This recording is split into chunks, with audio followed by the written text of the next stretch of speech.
Have you been stuck at the same rank for multiple months now and just can't seem to find a way out? If so, you've come to the right video. There are many ways to improve in Valorant, and based on your rank, there are certain areas that need to be addressed first and focused on before you can work on others. We're going to break down the #1 mistake that is made in every rank that is holding these players back from climbing up the ladder. Without further ado, let's jump right into it. Starting with Iron, the biggest mistake that we see these players making is moving too much. In Valorant, if you move while shooting, you'll become much more inaccurate and you will have a very difficult time landing your shots. To demonstrate how inaccurate you become, you can turn on movement error in your crosshair. This will cause the crosshair to expand while you're moving, indicating decreased accuracy.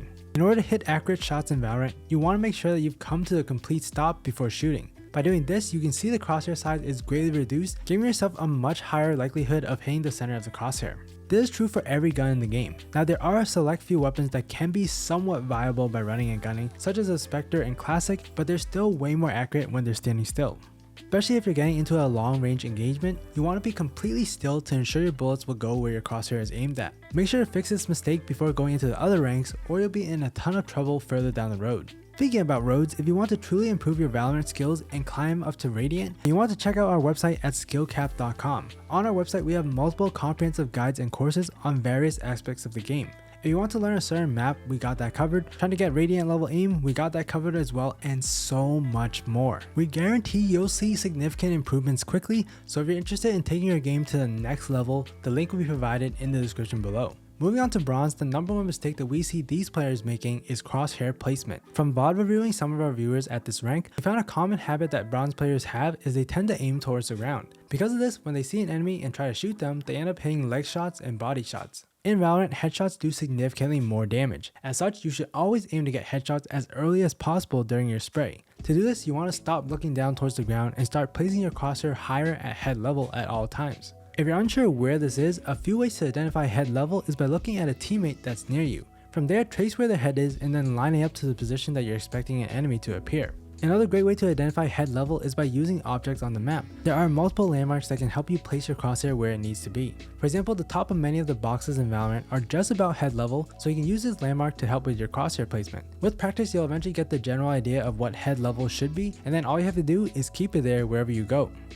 Good old Silver. The #1 mistake that we see in this rank is undoubtedly not using abilities enough. While abilities themselves don't typically get you kills alone, they absolutely can help make it easier for you to frag out. For example, one of the most crucial abilities that should always be used is smokes. If you're trying to push a site, you should always have a few smokes placed at certain choke points to obscure vision and prevent your team from getting shot at multiple angles. If you don't smoke areas off, then the defenders are able to position themselves wherever they please, and they're very comfortable shooting you back. Meanwhile, as an attacker, you'll have to charge into the site and flick all over the place to find players since you don't have anything blocked off. When switching to the defender side, not using abilities will make it very hard for you to defend a site. If you don't use any abilities such as mollies and smokes to slow down a push, then the attackers can quickly overrun that site before other defenders can rotate over. Along with that, if the attackers use abilities themselves to block off your vision, then they'll have the easiest time of their lives pushing through the site and getting the spike planted. Remember to use your agent's abilities to help your team have an easier time of attacking and defending sites. We're now at gold, and if you're at this rank, chances are you've refined a good amount of your mechanical skill.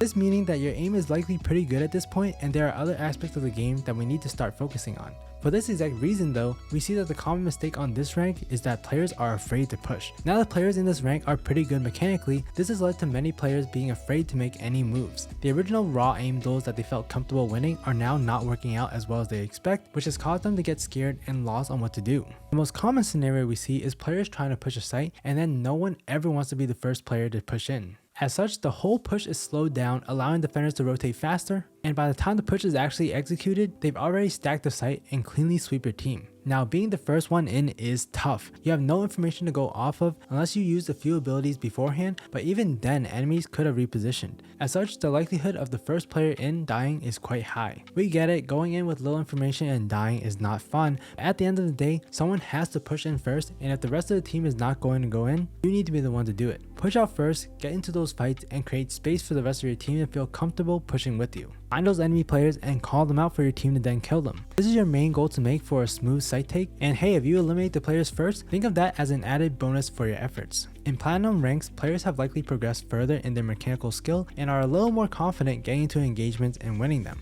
What these players tend to lack is using strategies in game. Many players tend to try the same play over and over again as they don't know any better and don't have any other strats in their playbook. For example, if you've been in the lower ranks before, Rush A and Rush B have probably been heard before, and quite often at that. Or maybe play for picks is another saying that you've heard. There isn't anything inherently bad about these plays, but what if they don't work? You need to have a backup plan. Let's say the rushing strats don't work because the defenders are good at stalling for their teammates to rotate. If this is the case, then a great strat to do is to make a ton of noise on one site to bait out rotations before hitting the opposite site, which now likely has much less players. To give another example, say we have a passive defender setup where players are split between every choke point for sites.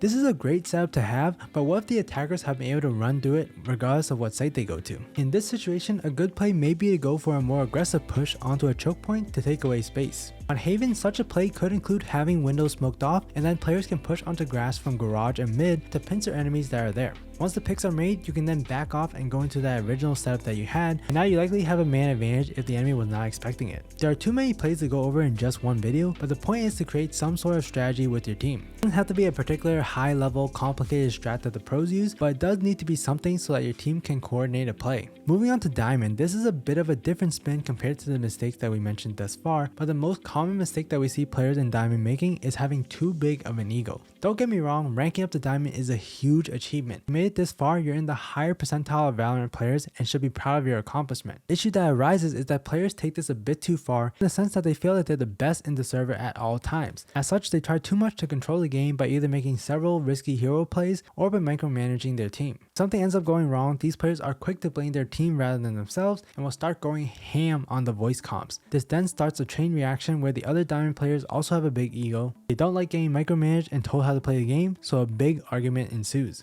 To be fair, communication does become more frequent at Diamond ranks compared to lower ranks, but it's not always in a good way. Ego makes it easier for players in this rank to rage and start a ruckus amongst the team. Once this happens, the damage is 100% irreversible. The team synergy is completely destroyed and you're likely going to lose the game. If you're in Diamond, yes, you are a good player, but your teammates are as well. Mistakes still happen in these ranks, and sure, there can be constructive criticism made, but it shouldn't be excessive. Intent and tone of voice is big here, and whether a player will react in a negative or positive manner to what you're saying. Hey, maybe you didn't like the Sage wall that your teammate did last round. You could tell your Sage that their wall was terrible and that they're brain dead, or you could kindly suggest to your Sage to try a different wall without referring to their wall previously as garbage. Point being, be a good teammate and don't be toxic. If you have something bad to say, keep it to yourself, as you're likely going to not only ruin your mood and gameplay, but your entire team's as well. Sure, your team may be making mistakes, but you likely made a few mistakes yourself as well. Last but not least, we have Immortal and Radiant. We're putting these two ranks together as they're the highest ranks achievable in the game, and the overall skill of these players are relatively similar, with a bit more mechanical skill from Radiant players. The mistake we see players making the most here is not playing as a team. Like we mentioned, these players are insanely skilled mechanically, and as such, there are quite a number of these players that feel that they can just charge in on their own and frag out for the team. The problem is similar with Diamond here. Remember, the enemy team is also Immortal or Radiant and are likely just as mechanically skilled as you are. Trying to go for solo plays could work, but it could just as easily backfire. The difference maker in these ranks comes down to teamwork. Whoever works better as a team will win. As a simple example, if you keep a buddy system going on and the enemy decides to go for that solo play towards you, you and your teammate are likely going to be able to overwhelm that enemy, or at the very least make it a 1-for-1 trade. As a more intense example, if you're trying to take a site, you want to make sure that every player on the team knows what they need to do. If a controller needs to smoke out an area for the play to work, that should be communicated. If a lurker is a part of the play, call for someone to perform that role. Each individual player should know their job and role. They should also know what every teammate is going to do as well. That way you can ensure that there aren't any gaps in the play. If you do this and execute the team plays properly, you're going to have a much easier time winning rounds and games. We hope this video helped you identify common mistakes that you're making at your current rank. Take this information and work on those mistakes to progress yourself to higher levels. From there, utilize the mistakes mentioned in the other ranks, implement the stated adjustments to further improve. As always, if you guys enjoyed the video, make sure to drop a like and subscribe to the channel below to help support us. I'm Dr. Zora, we here at SkillCapped want to thank you for watching, and we'll catch you in the next one.